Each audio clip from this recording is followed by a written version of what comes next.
Assalamualaikum sahabat. Jangan lupa subscribe. Semoga rezeki kalian lancar dan sehat selalu. Barakallahu fikum. Ibadah, umroh, haji lagi, umroh lagi, haji lagi, umrohnya Ramadan. Seperti haji bersama Rasul sallallahu alaihi wasallam. Perbandingan antara orang yang berilmu dengan orang yang ahli ibadah.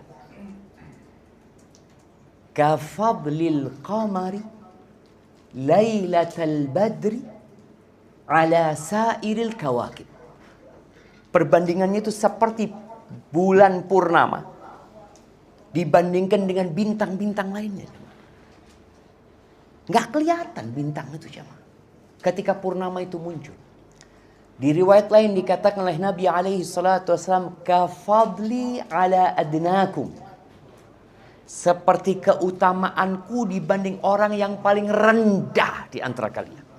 Bayangin, jauh sekali.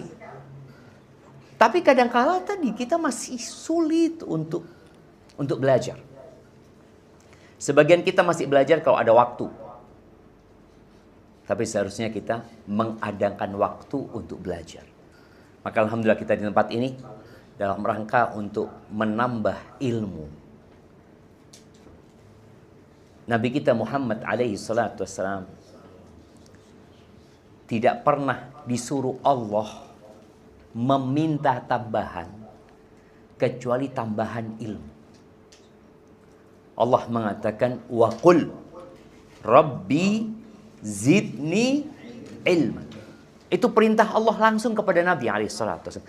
Katakan, wahai Rabbku, tambahkan kepada aku ilmu. Karena dengan bertambahnya ilmu, bertambah yang lainnya. Insya Allah antum masih ingat cerita seorang yang membunuh 99 orang. Kemudian dia ingin bertobat.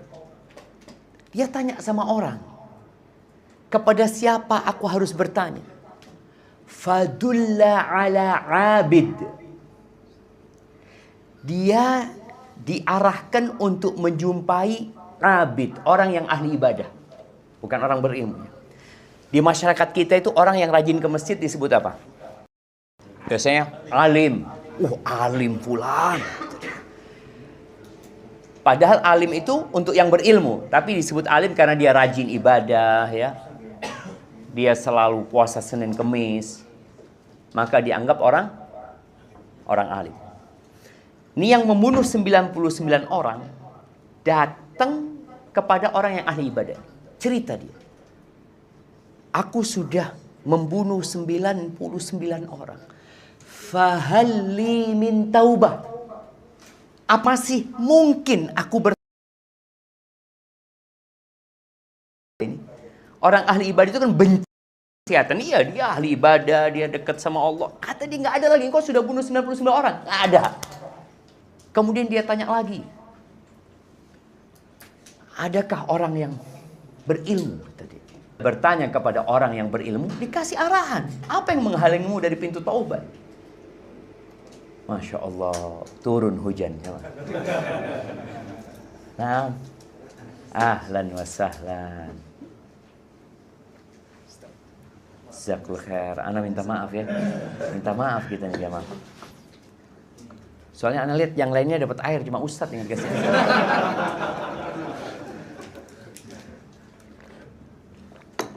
Ini menebus dosa, langsung dikasih 2 sama mereka. Baik jemaah, bicara keluarga. Bicara keluarga dan ilmu. Terus terang ana pernah mendengarkan sebuah fatwa yang buat ana belajar lagi.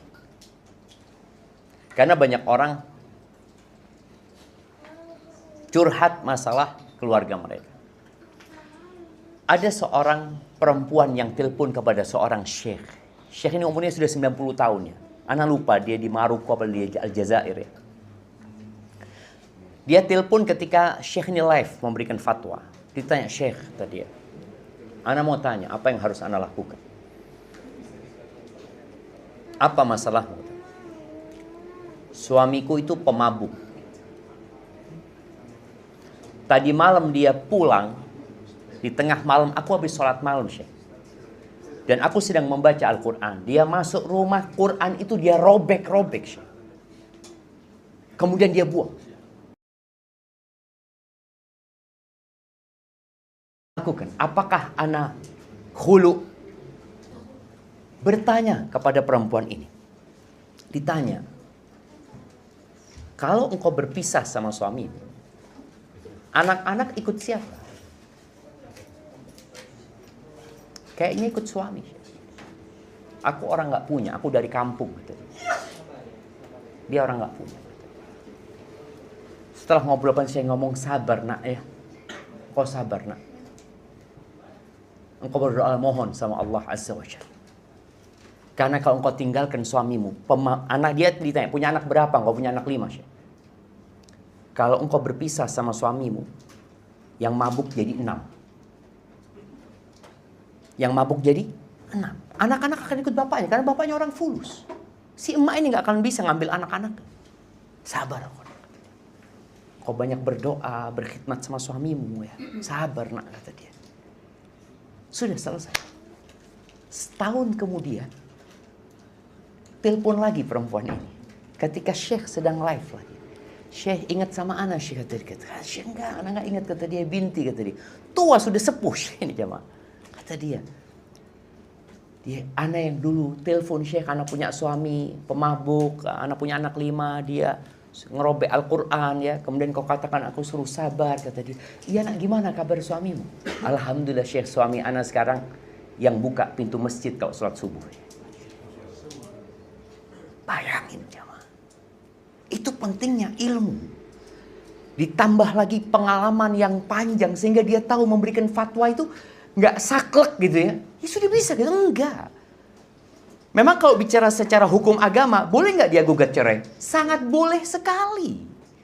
Dapat suami yang kayak gitu sangat boleh sekali. Tapi ketika berpikir keluarga ini bisa menjadi ladang pahala kalau engkau bersabar, dan terjadi, namun butuh kesabaran jemaah. Maka tadi itu pentingnya ilmu. Allahumma salli wa sallim ala sayyidina wa maulana Muhammadin wa ala alihi wa ashabihi ajma'in.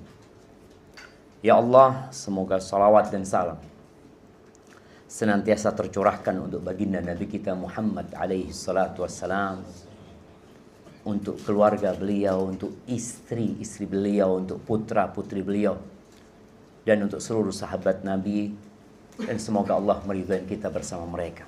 Amma ba'd, ahibati fillah. Kalau kita lihat ketika seorang membina rumah tangga, dan sebelum dia membina rumah tangga, biasanya dia akan bekerja agar dia punya modal untuk menikah. Pernah suatu hari Nabi alaihi salatu wassalam bersama para sahabatnya melewatin seorang pemuda yang gagah perkasa, yang kerjanya semangat sekali. Akhirnya para sahabat memberikan komentar. Laita hadza fi sabilillah, kata dia. Mereka mengatakan semangat dia, kerja keras dia, dedikasi dia dalam jihad di jalan Allah, bukan untuk ngumpulin fulus. Sayang gitu loh. Sayang sekali orang bekerja tapi untuk dunia gitu. Akhirnya Nabi alaihi salatu wasallam meluruskan pandangan para sahabat ini. Beliau mengatakan kepada para sahabat ini, in kana kharaja yas'a ala abawaini syaikhaini kabirain fahuwa fi sabilillah. Kalau orang itu keluar dari rumahnya bekerja untuk mendapatkan harta yang tujuannya demi memberikan nafkah kepada kedua orang tuanya yang sudah tua, yang sudah sepuh, fahuwa fi sabilillah. Bayangin, antum bekerja. Dan kita lihat ya, Di kota-kota besar ini, setiap pagi orang itu rame di jalanan. Bisa nggak capeknya mereka, lelahnya mereka yang sampai dikatakan orang-orang kota besar ini hidupnya habis di jalan gitu.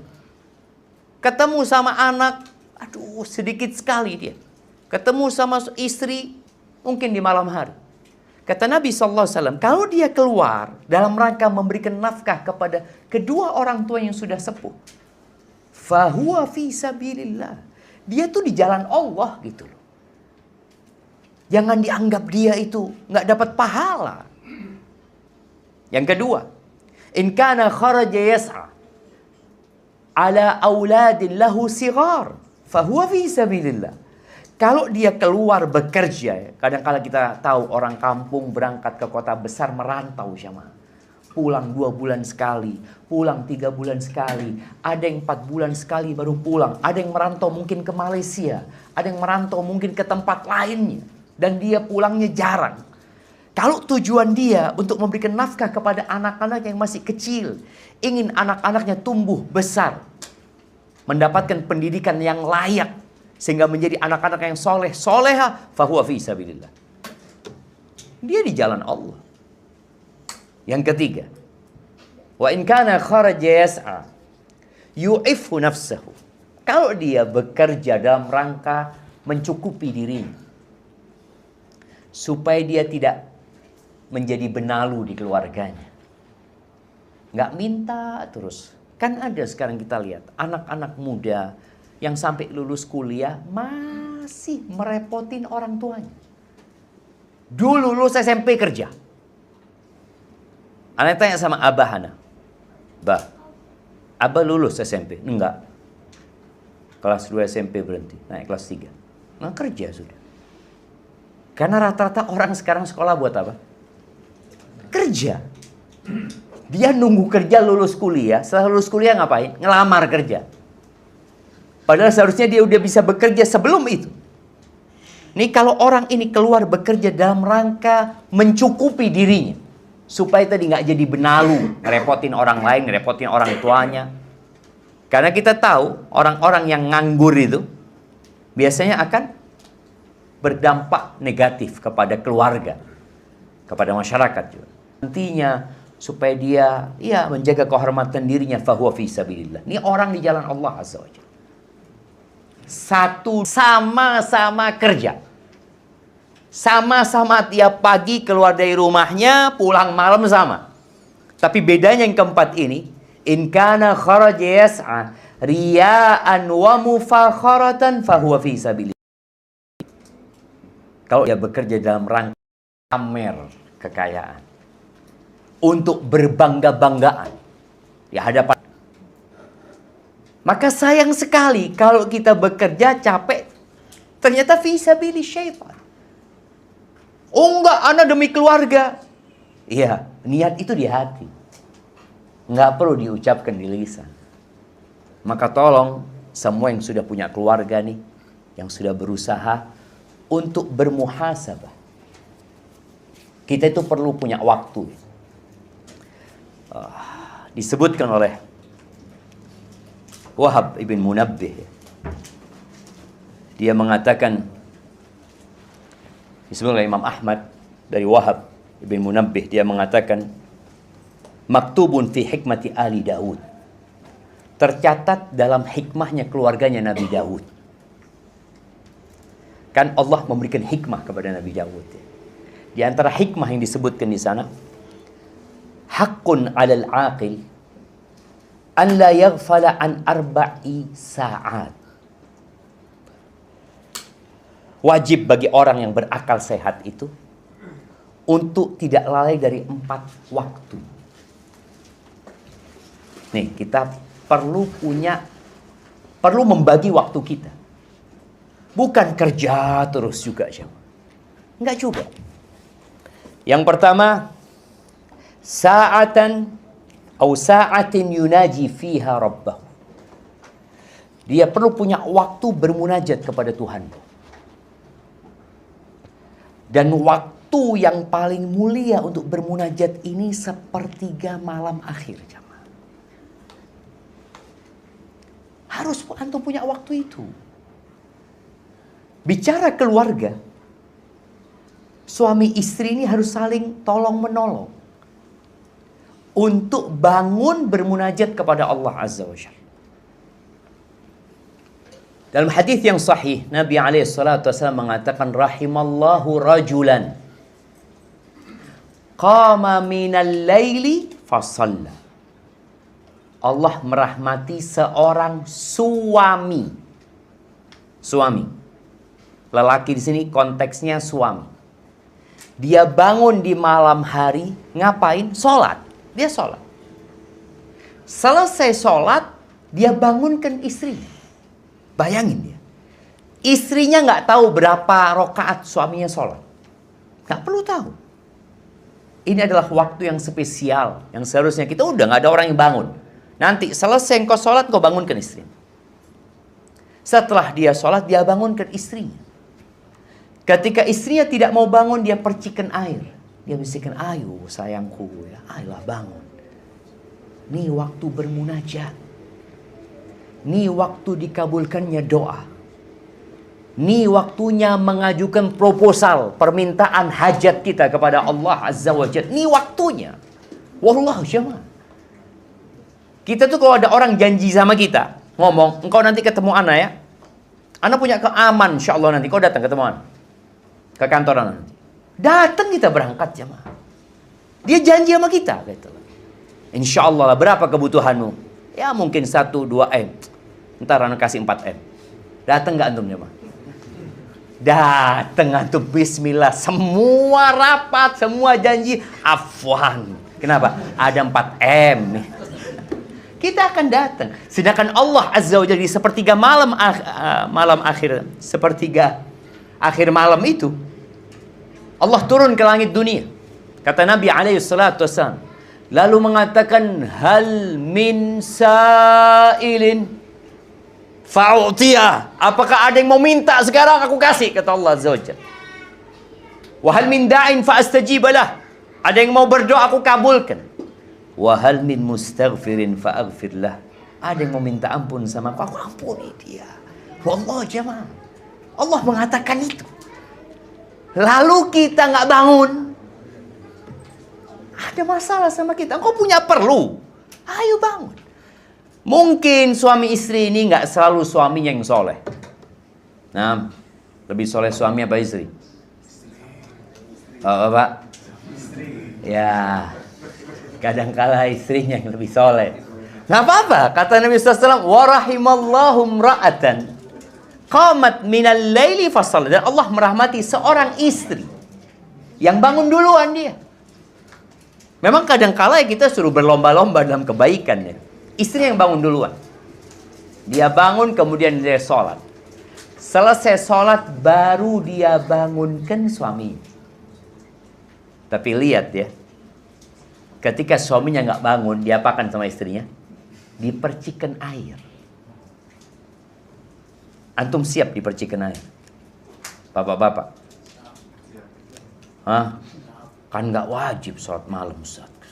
Kenapa harus percikan air? Subhanallah. Itu istri yang soleha. Mungkin sekarang suaminya nggak berpercikan air. Ya, kasih kopi, bikinkan kopi. Bang, kopinya udah jadi. Subhanallah. Benar. Ketika ini terjadi, rahmat Allah turun. Jemaah. Di rumah itu rahmat Allah turun. Pernah ada seorang budak yang dijual oleh majikannya karena butuh uang. Dijuallah dia. Sepertiga malam akhir dia bangunkan satu rumah itu jauh. Kom. Bingung mereka kata dia. Udah subuh kata dia. Belum kata dia. Belum subuh kata dia. Loh kan belum subuh. Oh, kalian bangun kalau subuh saja kata dia.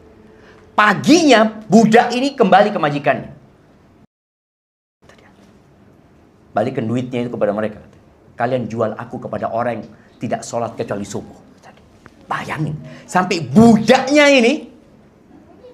Karena hidup di keluarga yang selalu sholat malam.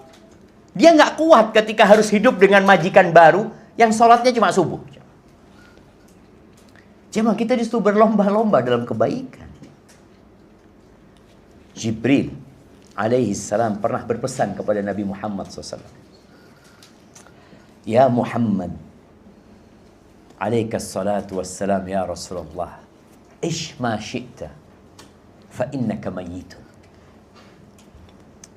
Wahai Muhammad, hiduplah semaumu. Tapi kau pasti mati gitu loh. Pasti mati. Wa'mal ma syi'ta, fa innaka majziyun bih. Dan beramallah sesukamu. Mau-mau sudah beramal. Engkau pasti dibalas sudah. Dan kita tahu, faman ya'mal mithqala dzarratin khairan yarah wa man ya'mal mithqala dzarratin syarran yarah. Sekecil apapun, kalau itu kebaikan, akan dibalas sama Allah. Engkau akan mendapatkan balasan. Tapi sebaliknya, wa ahbib man syi'ta fa innaka mufariquh. Silahkan kau cintai siapa yang engkau mau, tapi pasti engkau berpisah sama dia. Kita akan berpisah dengan rumah kita. Kita akan berpisah sama istri kita. Kita akan berpisah sama orang tua kita. Bahkan sebagian orang sudah berpisah sama orang tuanya. Udah gak ketemu lagi sama ayahnya, gak ketemu lagi sama emaknya, udah gak ketemu lagi, sudah selesai. Dan dia pun berpisah sama anak-anak. Lalu kata Jibril, wa'lam anna syarafal mu'min qiyamuhu bil-lail. Ketahuilah bahwa keutamaan orang beriman, kemuliaan orang beriman itu qiyamul lail, jemaah. Qiyamul lail.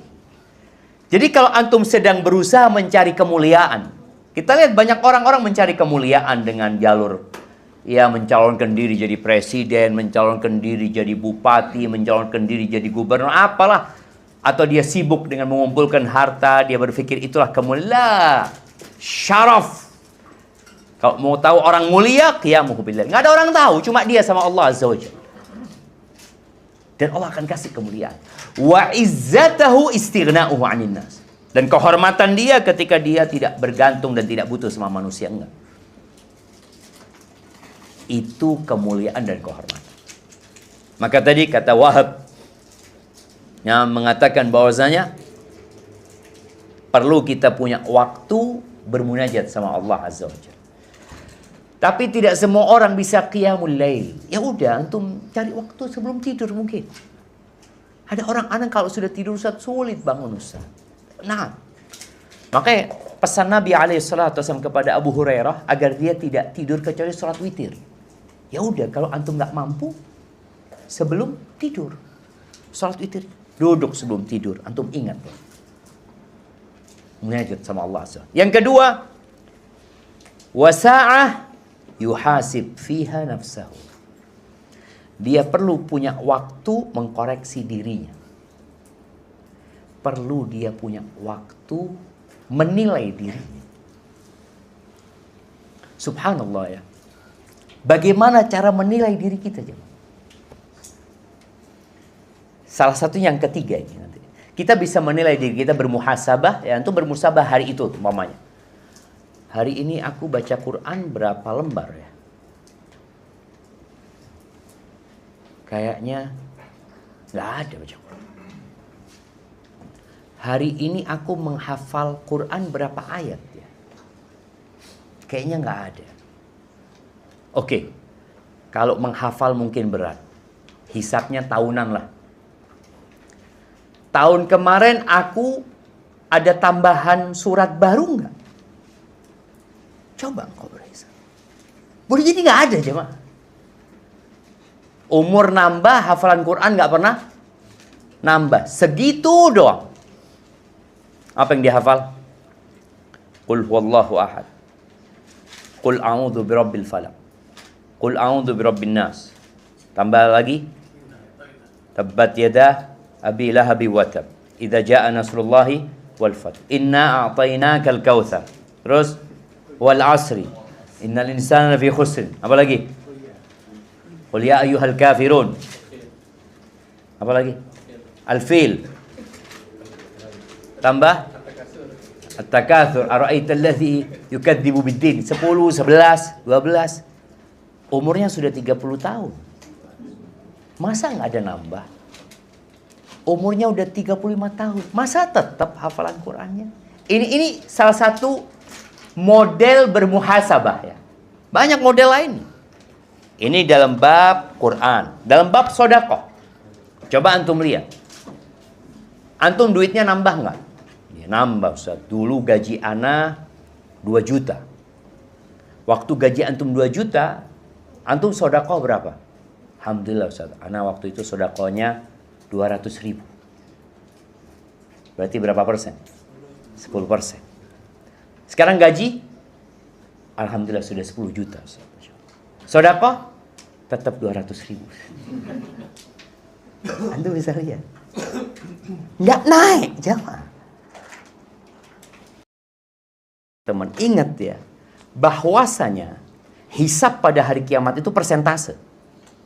Bukan dengan jumlah nominal. Bukan. Oh, ini fulan sedekah 100 juta. Apa? Boleh jadi yang sedekah 2.000 lebih banyak yang 2.000 daripada yang 100 juta. Karena persentase tadi. Nabi alaihi salatu wasallam mengatakan sabaqa dirhamun mi'ata dinar. 1 dirham bisa mengalahkan 100 dinar. 100 dinar itu 4 on seperempat. Iya. 4 on seperempat jamaah. Bisa mengalahkan 1/10 dinar. 1 dirham itu 1/10 dinar.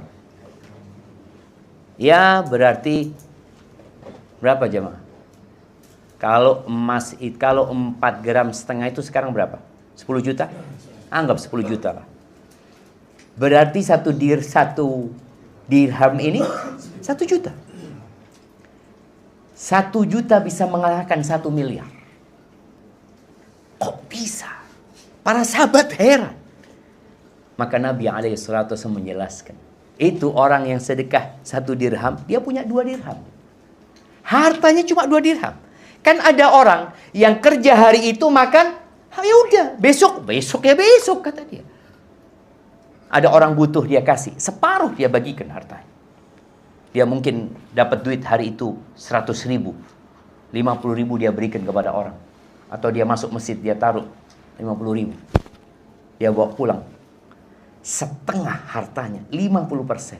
Itu yang sedekah 1 miliar. Yang 100 dinar, uangnya itu setumpuk di gudangnya mah. Ngambil segini doang dia. Dia taruh, dia bagikan. Makanya orang lain itu nggak bisa menghisap kita. Kita yang tahu bagaimana menghisap kita. Orang itu hanya bisa mengatakan jazakallah khair, barakallahu fik, wallah fulan sodakohnya ente kalau tahu. Dia sekali sodakoh 100 juta. Kesana 100 juta. Orang itu beranggapan banyak. Tapi kita karena persentase sodakoh 1 miliar, duitnya 1 triliun, berapa persen? Aduh, fulan bakhil. 1 miliar itu hitungannya bakhil. Tuh yang sedekah 50.000, itu yang khair. Itu yang khair. Cuma kan orang memandang selalu nominalnya. Enggak, dia cuma 50.000 dia. Dia cuma punya 100.000, bayangin. 50% hartanya disedekahkan. Makanya Allah itu maha adil. Maka gimana orang miskin bisa ngalahkan orang kaya? Sama-sama sedekah kalau nggak punya uang. Tapi tadi persentase. Tolong bermuhasabah. Punya waktu bermuhasabah.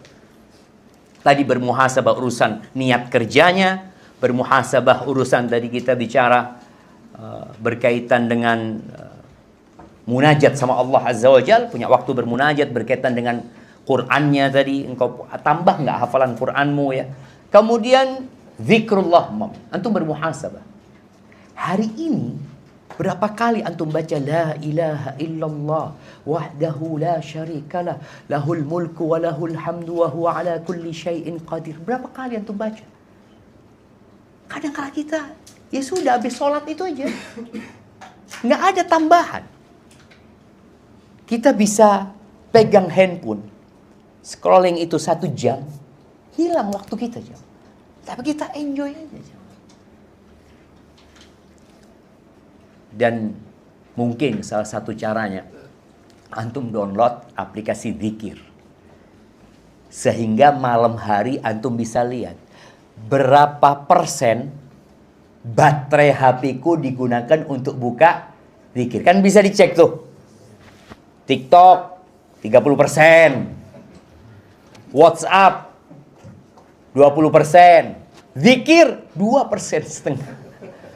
Dia lihat. Quran belum ada. Masih 0 jemaah. Itu cara kita bermuhasabah.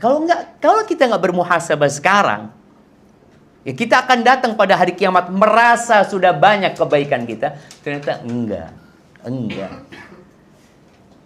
Taib. Yang ketiga, itu tadi cara bermuhasabah ya dirinya. Ternyata Wahab mengatakan dalam Hikmah Al-Dawud, wasa'ah yakhlu fiha ma ikhwati alladzina yukhbirunahu bi'uyubihi wa yasduqunahu an nafsi.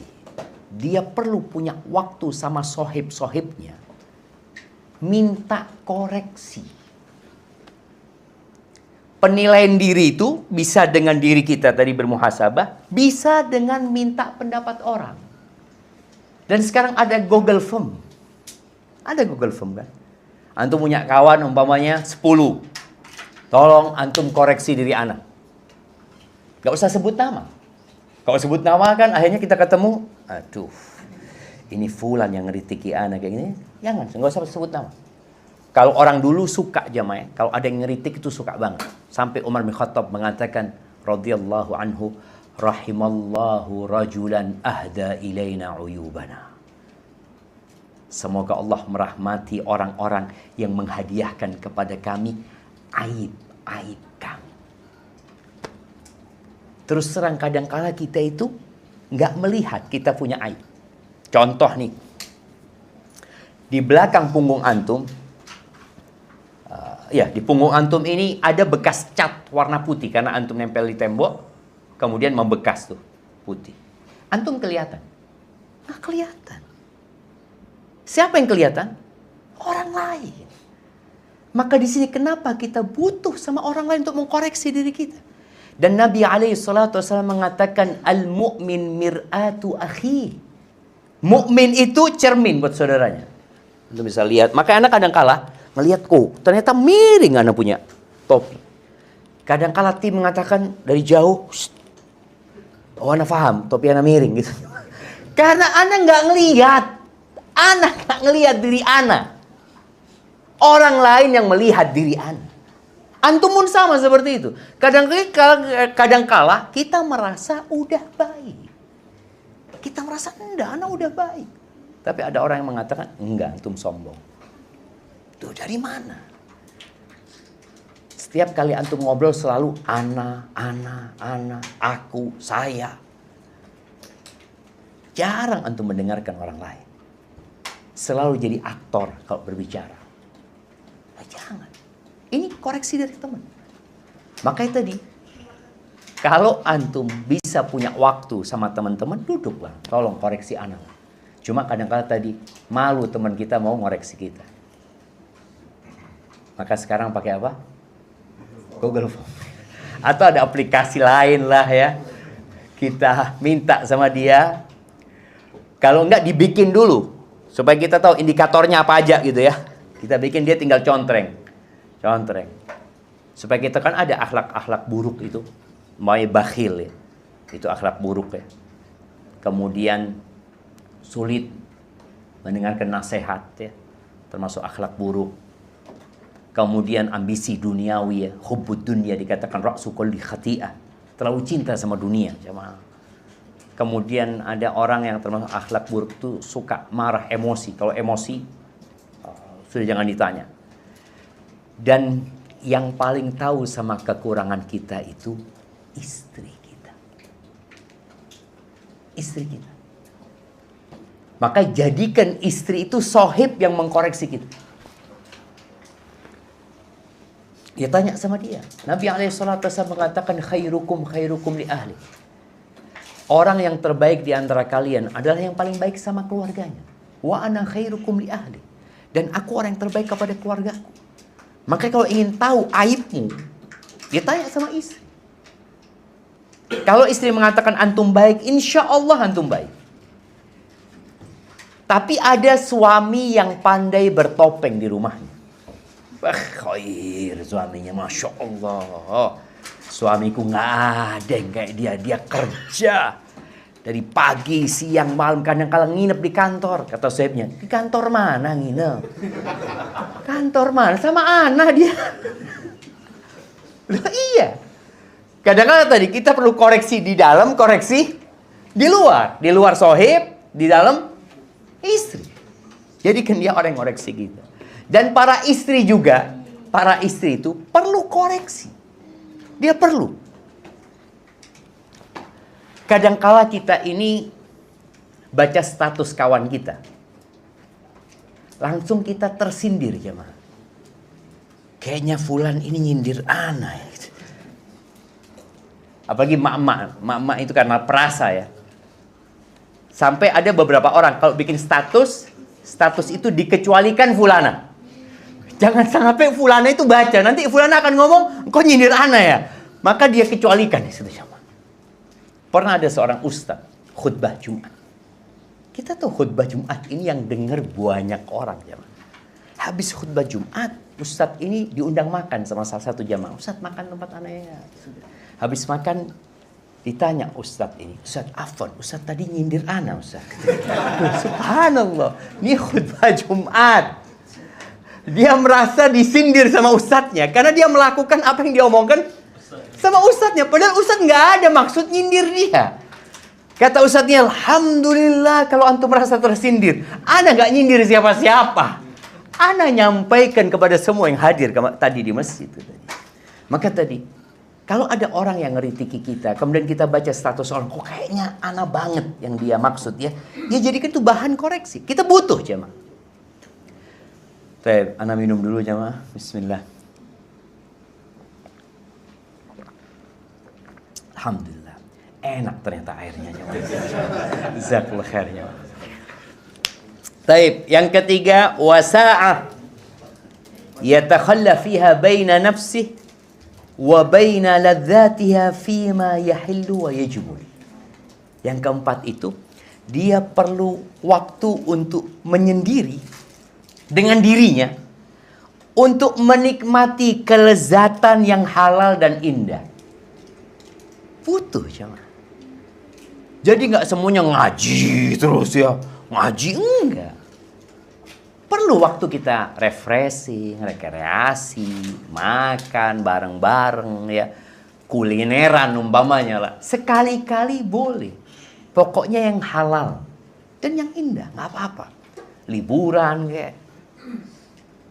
Lalu dikatakan fa inna fi hadhihi sa'ah, di waktu yang keempat ini, aunan ala tilka sa'at wa ijmaman lil qulub ya. Ini menjadi penolong untuk 3 waktu tadi. Dan untuk merehatkan hati. Supaya nggak terlalu capek.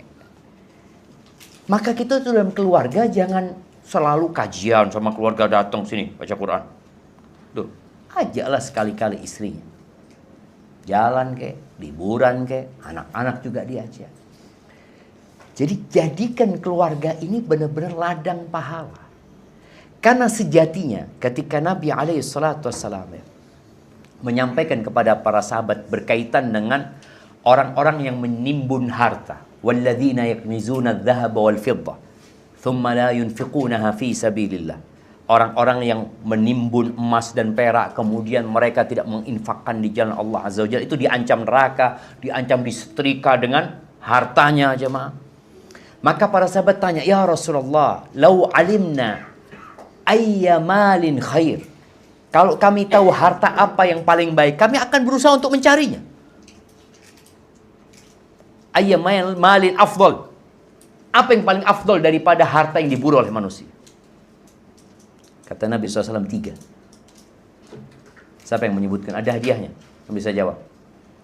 Ada hadiahnya nggak? Ada. Tinggal ngomong ada. Susah banget ngomong ada. Nah, fadal. Siapa yang mau jawab? Nah, fadal. 3. Iman. Keluarga.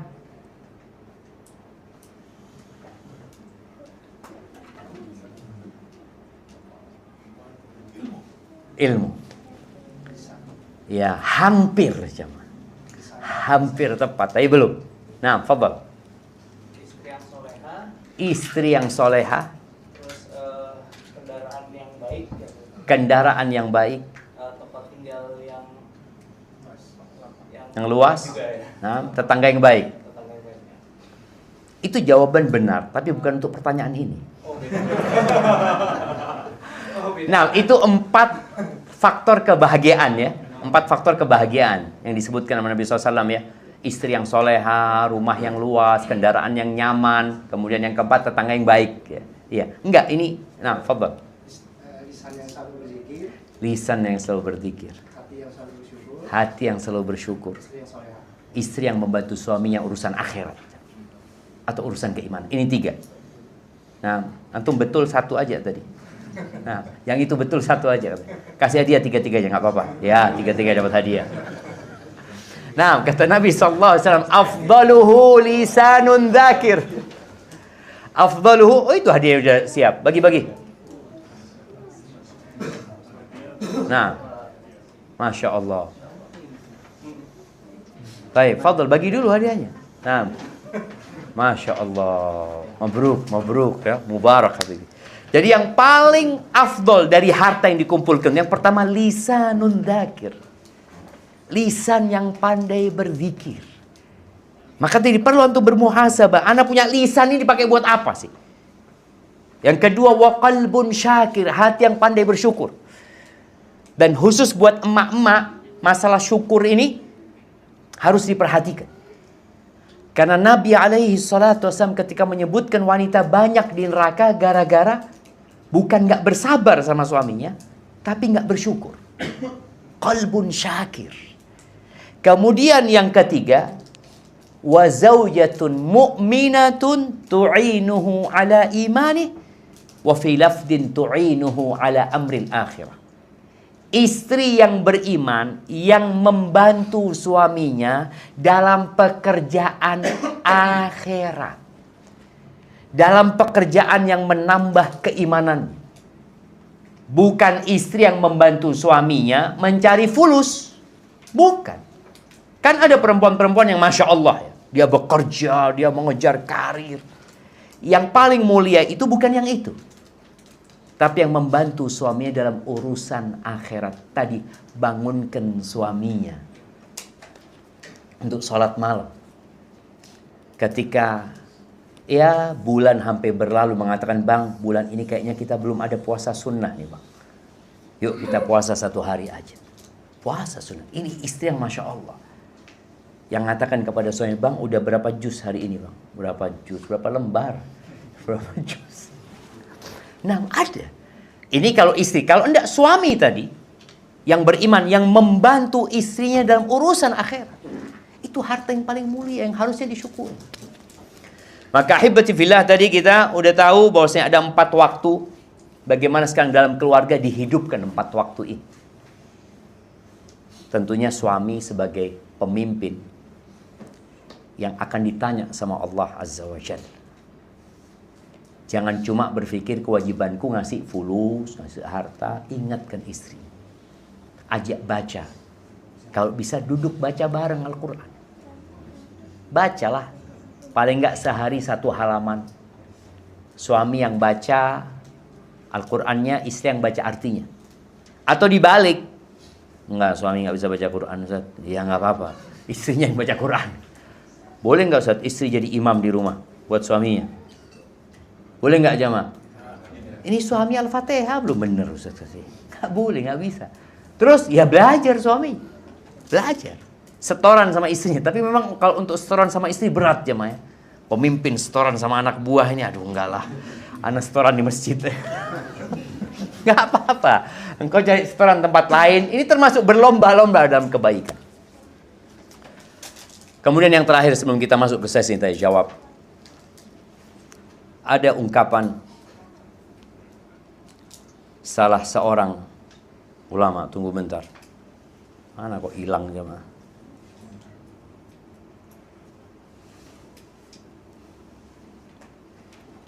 Iya.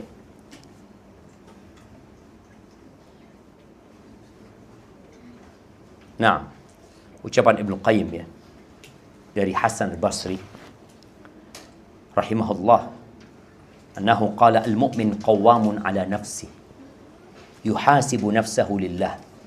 Orang mukmin itu adalah orang yang selalu mengevaluasi dirinya untuk Allah Azza wa Jalla. Karena kita semua akan berjumpa sama Allah tanpa ada penerjemah.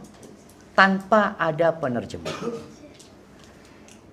Istri kita juga akan dihisap sendiri. Kita akan dihisap sendiri. Tapi yang jadi masalah, kita juga akan dihisap dalam rangka mempertanggungjawabkan istri dan anak-anak kita. Wa inna ma khaffal hisab yaumal qiyamah ala qaumin hasabu anfusahum fid dunya. Hisab itu jadi ringan. Di antara doa yang dianjurkan untuk dibaca, Allahumma hasibni hisaban yasirah. Ya Allah, hisablah aku dengan hisab yang mudah. Kita berdoa, tapi ada usaha, ada upaya dari kita supaya hisab kita mudah. Maka kata Hasan al-Basri, menjadi ringan hisab pada hari kiamat ketika orang-orang itu di dunia menghisab diri mereka. Makanya kita tahu ada audit internal, ada audit eksternal. Audit eksternal itu akan jadi mudah tatkala kita secara internal sudah mengaudit diri kita. Jadi ketika mereka mengaudit sudah aman, tinggal ini, itu mungkin tinggal diperbaiki, tinggal disempurnakan. Maka begitu pula pada hari kiamat. Tatkala kita sudah menghisab diri kita, jadi ringan hisab pada hari itu. Wa innama syaqqal hisab yaumal qiyamah ala qaumin akhadhu hadzal amra min ghairi muhasabah. Menjadi berat hisab pada hari kiamat itu buat orang-orang yang memang dia meremehkan hal ini gitu. Dia meremehkan, sudahlah, Allah Ghafurur Rahim, Allah Maha Pengampun, Allah Maha Penyayang. Iya, tapi antum harus bermuhasabah agar kita tahu kira-kira amalan kita cukup apa enggak. Amalan sudah enggak banyak, kemudian belum tentu diterima lagi sama Allah Azza wa Jalla. Barakallahu fiik, itu mungkin dapat Anda sampaikan pada kesempatan kali ini. Tafadhol kalau ada pertanyaan ya. Biasanya yang banyak tanya ini emak-emak ya. Karena bapak-bapak sudah merasa cukup ilmunya sudah. Nah, mau tanya lagi sama Ustaz gitu kan. Nah, tafadhol.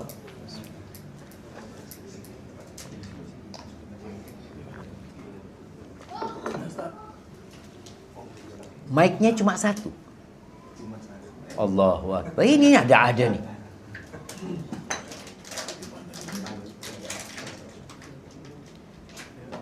Bacainlah bismillah.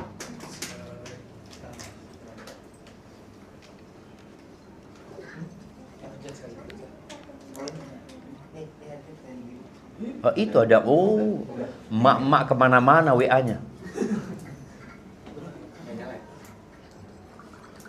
Makanya perlu dihisap gitu. Sini Anda bacain sudah.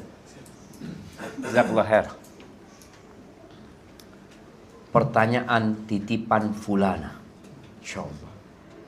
Assalamualaikum Ustaz. Waalaikumsalam warahmatullahi wabarakatuh. Semoga Ustaz beserta keluarga diberikan rahmat dan lindungan Allah Azza wa Jalla. Amin. Mohon beri sarannya Ustaz untuk kedua orang tua kami. Usianya saat ini 60-70 tahun. Di rumah mereka beberapa tahun ini komunikasinya sudah semakin tidak baik. Umur berapa jamaah?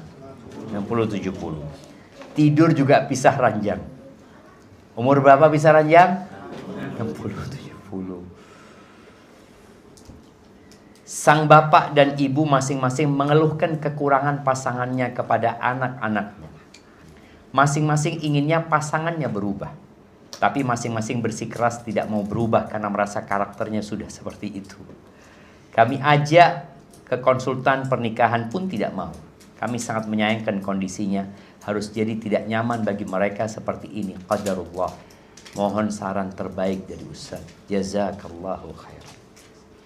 Nah, ini Anda jawab satu dulu ya. Ada banyak pertanyaan. Oke, satu dulu. Siap. Ahibati fillah. Nabi alaihissalatu wassalam menyebut bahwa di antara kerjaan setan yang paling dicintai oleh iblis adalah menceraikan dan memisahkan seorang suami dari istrinya, istri dari suami. Sedih jamaah ya, ketika melihat orang sudah sama-sama tua yang seharusnya mendekatkan diri kepada Allah, namun keduanya mempertahankan egonya masing-masing. Maka apa yang perlu dilakukan buat anak? Karena pernah anak menjumpai sama kira-kira 60-70. Mereka berangkat umroh, sang anak bawa orang tuanya, pulang umroh. Ketika umroh sempat konsultasi sama anak, pulang umroh cerai. Cerai. Artinya iblis berhasil. Allah Azza wa Jalla mengatakan di surat Fatir ayat 15 ya. Ayat 5. Allah mengatakan, ya ayyuhan nas, inna wa'dallahi haqq. Fala taghurrannakumul hayatud dunya. Wala yaghurrannakum billahil gharur. Wahai umat manusia, sesungguhnya janji Allah itu benar. Allah janji bahwa semua akan sirna dan Allah akan membangkitkan orang-orang mati nantinya. Kalian jangan tertipu dengan kehidupan dunia. Dan jangan mau ditipu sama tukang tipu. Maka seorang anak perlu memahamkan kepada orang tuanya bahwa ada setan yang selalu hadir untuk memisahkan kalian berdua. Kalau keduanya ini saling melihat kepada kekurangannya, itu yang diinginkan setan. Sedangkan perintah agama, lihatlah kepada kelebihannya. Ada orang yang curhatlah tentang suami. Dia sebutkan semua kejelekan suami. Terakhir anak ngomong, maaf mbak, suami mbak nggak punya kebaikan. Ya ada loh Ustaz. Coba sebutkan kebaikan-kebaikan suami. Mulai dia sebutkan 1, 2, 3, 4. Lalu dia, Ustaz, jazakallah khair Ustaz. Ya Ustaz, makasih banyak sudah. Selesai. Dia nggak jadi ngelanjutkan curhatnya. Karena dia lupa dengan kebaikan-kebaikannya. Ketika dia ingat, iya suamiku punya kekurangan. Tapi dia Masya Allah. Dia baik, 1 dia sebutkan. Maka bagaimana anak ini sekarang, ketika orang tuanya curhat kekurangan masing-masing dari orang tuanya, bagaimana dia ngomong, iya bapak punya kebaikan nggak bu? Coba ibu sebutkan, berapa tahun ibu hidup sama bapak? Iya, tapi bapakmu itu gini. Iya, tahu bapak itu nggak benar, bapak itu sebutkan, iya bapak itu salah, sebutkan kesalahan bapak. Iya, kita mau tanya kebaikannya bapak ada nggak? Kok ibu bisa bertahan sama bapak? Minta dia untuk mengingat. Karena yang menyebabkan orang itu nggak suka sama orang lain karena lupa dengan kebaikan. Begitu pula dengan bapaknya. Pak, bapak ini ya hidup sama ibu umpamanya 40 tahun. Tentu ibu punya banyak kekurangan. Ibu punya kebaikan. Suruh ingat. Wallahi jamaah, kalau antum ingat dengan kebaikan istri antum, bagaimana dia hamil anak antum, bagaimana dia tatkala harus melahirkan anak antum mempertaruhkan nyawanya. Dia 9 bulan di perutnya itu membawa anak kita. Dia capek, nggak bisa berdiri, jalannya sudah kayak gitu. Kemudian dia lahir tuh anak, nyusuin anak kita. Maka coba disuruh melihat kepada kebaikan ini aja. Mudah-mudahan dengan melihat kepada kebaikannya itu, ya keburukannya sudah. Semua orang punya keburukan. Kadang-kala tadi kita mau merubah keburukannya udah repot ya. Mereka nggak mau, udah. Kalau mereka nggak mau itu urusan mereka. Tapi bagaimana tiap orang melihat kepada kebaikan. Kata Nabi SAW, la yafraq mu'minun mu'minan. Tidak, nggak boleh ya, nggak boleh suami yang beriman benci sama istrinya yang beriman, nggak boleh. In kariha minha khuluqan, kalau ada karakter istri yang tidak dia sukai, radiya minha akhar, bukankah ada yang lain yang dia sukai? Kalau nggak ada kebaikan, ya ayah nggak akan nikah sama ibu nggak akan nikah sama ayah. Iya, jelas. Mereka punya kebaikan. Mungkin itu usaha anak ya, untuk membuat mereka mengingat. Kemudian diajaklah sekali-kali bapaknya ke tempatnya orang-orang miskin. Ajak bapaknya ke kuburan. Ibunya juga seperti itu. Supaya hatinya lembut. Karena di antara yang melembutkan hati itu, kumpul sama orang-orang miskin. Dan ya tadi, kebanyakan orang kaya itu nggak kenal sama orang miskin. Kenapa? Dia titip kalau sodakoh. Titip, transfer, ini, itu. Bagus, nggak ada masalah. Tapi sekali-kali antum harus datang. Sehingga antum bukan hanya dapat fadilah sodakoh, tapi antum dapat fadilah melembutkan hati. Ketika datang ke rumahnya orang miskin, ya Allah, lihat sana, ya Allah, antum jadi ingat nikmat Allah banyak. Tapi tatkala kumpulannya sama orang-orang fulus, ya sudah, hatinya semakin keras. Maka tadi juga suami kalau dapat istri sudah mulai omongannya dunia ini itu macam-macam, sudah bismillah naik motor sudah kemana kita carilah ke gang-gang situ. Kasih amplop istrinya, yuk ini bawa kita. Bagikan tuh. Sehingga dia pulang dari sana dia merasakan alhamdulillah. Bersyukur kepada Allah. Barakallahu fiik. Baik.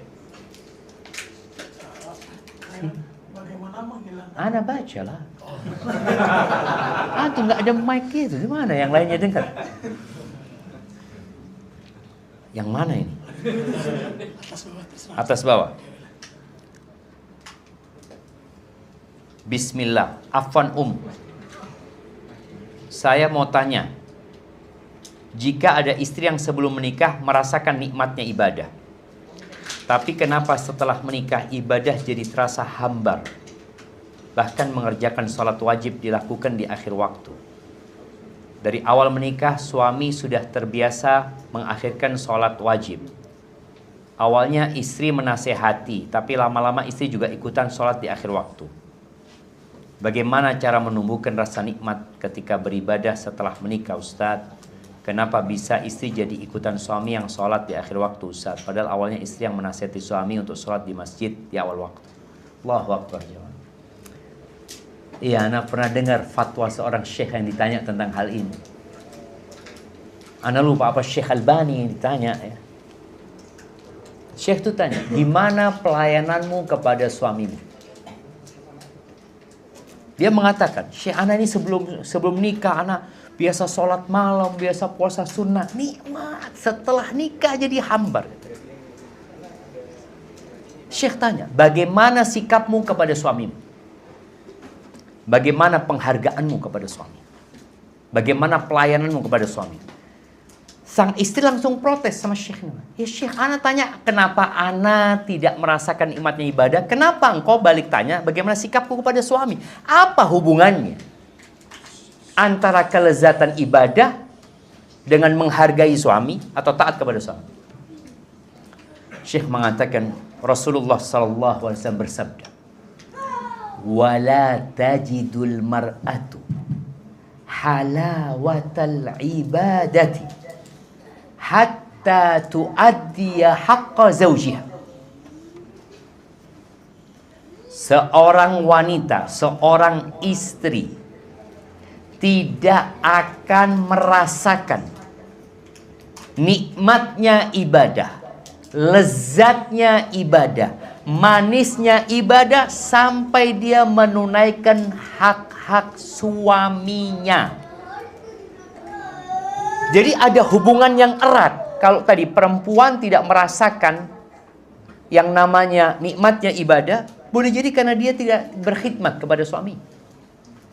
Maka tolong para istri kalau ingin merasakan nikmatnya ibadah, berikan pelayanan yang maksimal. Kenapa? Karena ketika engkau melayani suamimu, itu ibadah. Tapi gara-gara ibadah ini tidak dilaksanakan, engkau kehilangan nikmatnya ibadah. Bayangin ya, bagaimana Rasul SAW menceritakan malaikat turun tangan, bidadari turun tangan dalam urusan rumah tangga. Seperti hadis Nabi SAW, "Idza da'ar rajul imra'atahu ila firashihi fa'abad fabata ghadban la'anathul malaikatu hatta tusbih." Apabila seorang istri diajak sama suaminya ke ranjang, lalu istri ini enggan, nggak nurut, mungkin dia capek atau ada alasan lainnya, lalu suaminya marah, malam hari itu dia bermalam dalam kondisi marah. maka istri ini akan dilaknat malaikat sampai subuh. Karena kedamaian, kesejahteraan, keseimbangan dalam rumah tangga ini akan berdampak kepada yang lainnya. Maka malaikat turun tangan. Baik. Bidadari pun marah. Kalau ada seorang istri yang menyakiti suaminya, apa kata bidadari? Qatalakillah. Bayangkan, bidadari mengatakan, semoga Allah membinasakanmu kepada istrinya. Innama huwa dakhilun alaiki yushiku an yufariqaki. Dia itu cuma singgah di tempatmu. Bentar lagi dia pisah sama engkau dan bergabung sama kita. Kita lihat jemaah. Jadi perempuan itu ya harus sadar. Ini bukan masalah, oh ini ya karena ustadznya laki-laki mengatakan itu. Loh enggak. Karena memang seperti ini Allah menciptakan kehidupan. Ana punya sepupu di Belanda. Dia ngomong, Belanda Ustaz nggak ada pemimpin di rumah tangga. Yang ada suami istri itu sejajar, setara gitu. Loh, terus gimana? Mau gimana kata dia? Itu aturan yang ada di sana. Dalam Islam enggak. Kehidupan ini tidak akan berjalan dengan baik kalau nggak ada pemimpin di dalam rumah tangga. Maka tolong tadi buat yang bertanya, kalau dia mengatakan dia tidak merasakan lezatnya ibadah, sepertinya pelayananmu kepada suamimu kurang. Perempuan itu nggak usah sholat qobliyah, nggak usah ba'diyah, nggak usah sholat malam, nggak usah sholat duha, nggak usah puasa Senin Kemis, nggak usah puasa Arafah. Kata Nabi SAW, idza shallatil mar'atu khamsaha, kalau perempuan sholat 5 waktu saja. 5 waktu saja. Artinya nggak ada sholat lainnya. Wa shamat syahraha, dia puasa bulan Ramadan saja. Artinya kalau dia bermuhasabah, nggak ada. Ana nggak pernah sholat sunnah Ustaz. Ana cuma sholat 5 waktu. Baik. Nggak apa-apa, itu yang wajib. Kemudian puasa hanya Ramadan. Iya, itu yang wajib. Tapi ada lagi yang wajib. Wa ata'at zaujaha. Dia taat, dia nurut, dia patuh sama suaminya. Buat ibu-ibu, lebih berat mana? Sholat sunnah, qobliyah, ba'diyah sama nurut sama suami? Qobliyah, ba'diyah, Senin Kemis mudah. Tapi nurut sama suami? Loh Ustaz, Anda juga punya pendapat Ustaz. Tadi, nurut sama suami ternyata berat. Makanya cukup sholat 5 waktu, puasa Ramadan, taat sama suaminya, menjaga kehormatan dirinya. Qila laha udkhulil jannah, akan dikatakan kepada perempuan ini, silahkan masuk surga dari pintu mana saja. Mau masuk pintu jihad, fadhol, pintu haji, padahal nggak pernah haji dia, boleh masuk. Dia mau masuk pintu Ar-Rayyan, bisa masuk. Kenapa? Karena dia taat sama suaminya. Perempuan ini nggak boleh puasa sunnah kecuali izin sama suaminya kalau suaminya ada di rumah. Bayangin ya. Dan perempuan itu tidak akan pernah menunaikan haknya Allah sampai dia menunaikan hak suami. Barakallahu fikum. Nah, bagaimana? Loh, fadhal. Kita sampai subuh di sini. Nah, sampai subuh. Baik. Bismillah, pertanyaan kajian. Bagaimana menghilangkan kekhawatiran suatu saat suami meninggal? Dia nggak khawatir suaminya kawin lagi. Dia khawatir suaminya meninggal. Lalu saya dan anak-anak tak ada yang menafkahi. Dan belum ada rumah sendiri, masih mengontrak Ustaz. Tolong beri tips dan penguatan untuk kami. Subhanallah jemaah. Tambahin itu Ustaz, kalau suaminya nikah. Kalau suaminya gimana mau nikah lagi? Rumah nggak punya. Nikah lagi. Ya ada mafi fulus. Ada mafi fulus. Iya. Bicara kekhawatiran, kecemasan itu termasuk ujian dan bala. Ana izin minum lagi jamaah, bismillah.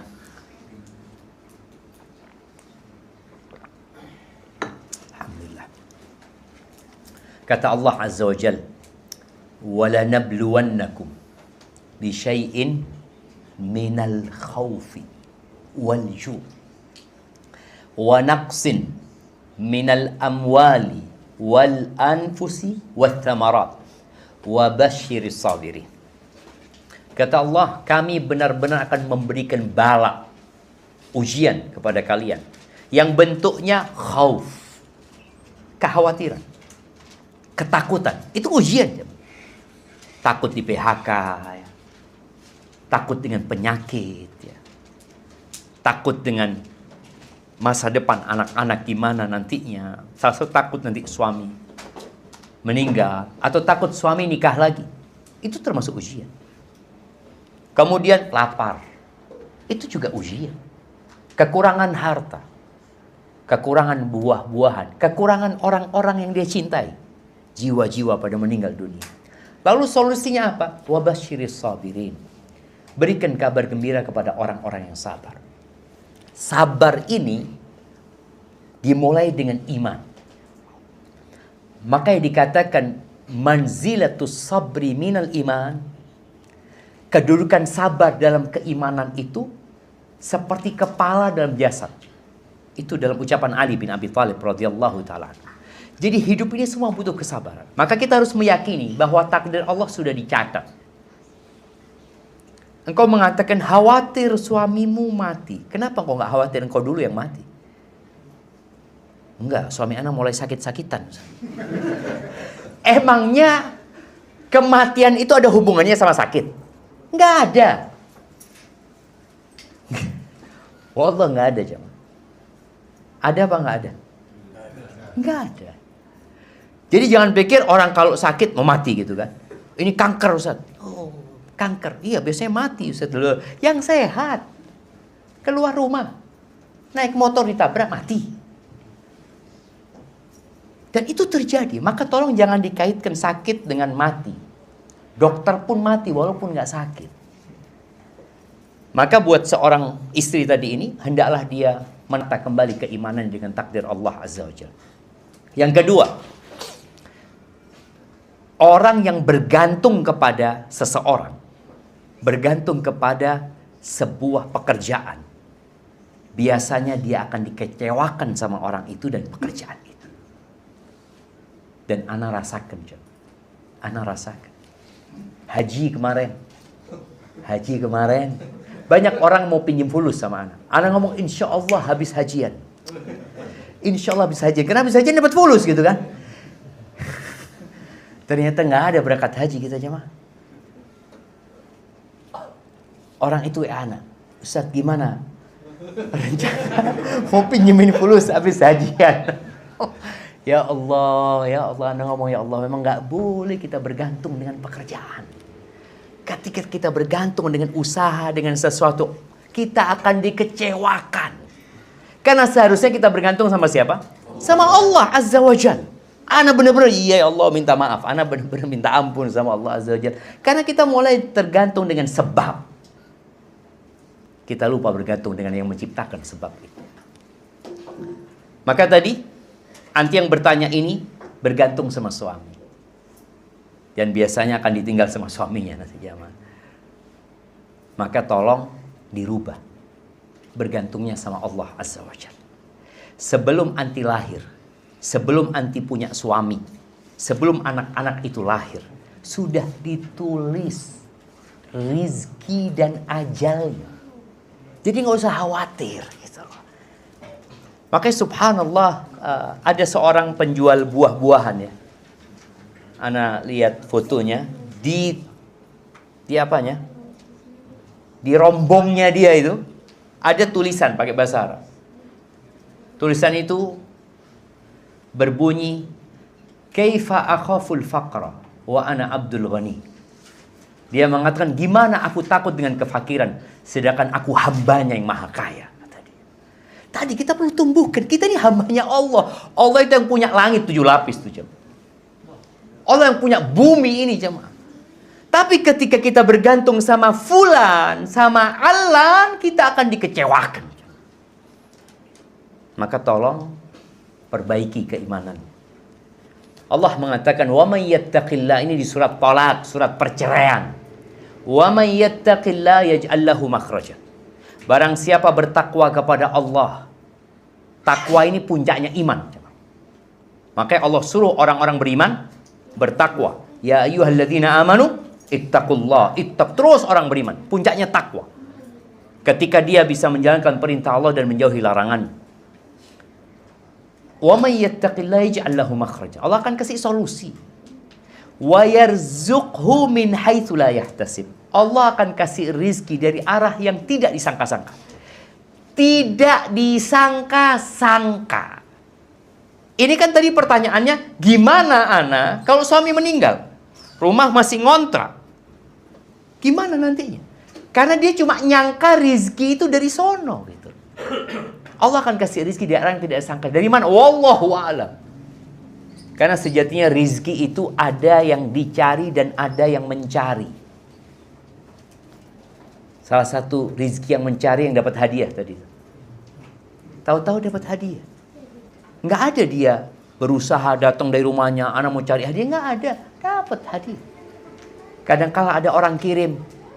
Ada seorang ustadz dia ngomong. Tanya dia. Ustadz, anak tanya. Anak dapat kiriman tablet. Tapi nggak tahu siapa yang ngirim. Apa boleh anak pakai, kata dia. Anak tanya, namanya siapa yang ada di paket itu? Ya namanya anak. Insya Allah hadiah lah buat antum. Karena kalau namanya orang lain ya lain lagi. Ini namanya antum, berarti dia mau kasih hadiah cuma dia nggak mau tahu gitu loh. Ya sudah rizki. Itu ada rizki dari arah yang tidak disangka-sangka.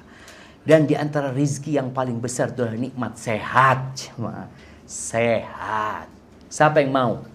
Suaminya mati dapat uang 1 triliun. Tapi setahun kemudian stroke. Mau? 1 triliun jemaah. Buat apa kalau sudah stroke? Jalan nggak bisa. Pakai kursi roda. Buat apa tuh duit jemaah? Maka nikmat sehat itu jauh lebih besar ya. Maka tadi bertakwalah kepada Allah, Allah akan kasih solusi, dan bertawakallah. Artinya percaya dan menggantungkan kepada Allah. Hanya Allah yang bisa bantu anti. Fulana nggak ada. Kalau nggak Allah yang menggerakkan hatinya, akan bisa mereka bantu kita. Barakallahu fiik, itu yang dapat Anda sampaikan. Kurang lebihnya mohon maaf. Yang benar dari Allah Azza wa Jalla. Yang salah dari diri Anda pribadi, Allah dan Rasul yang terbebaskan dari kesalahan itu. Alhamdulillah banyak ustadz-ustadz juga yang hadir di sini. Masya Allah. Kalau mungkin ada tambahan ustadz, tafadhal ustadz. Ana mohon undur diri. Sudah cukup Bapak. Subhanakallahumma bihamdika asyhadu an la ilaha illa anta astaghfiruka wa atubu ilaik. Assalamualaikum warahmatullahi wabarakatuh.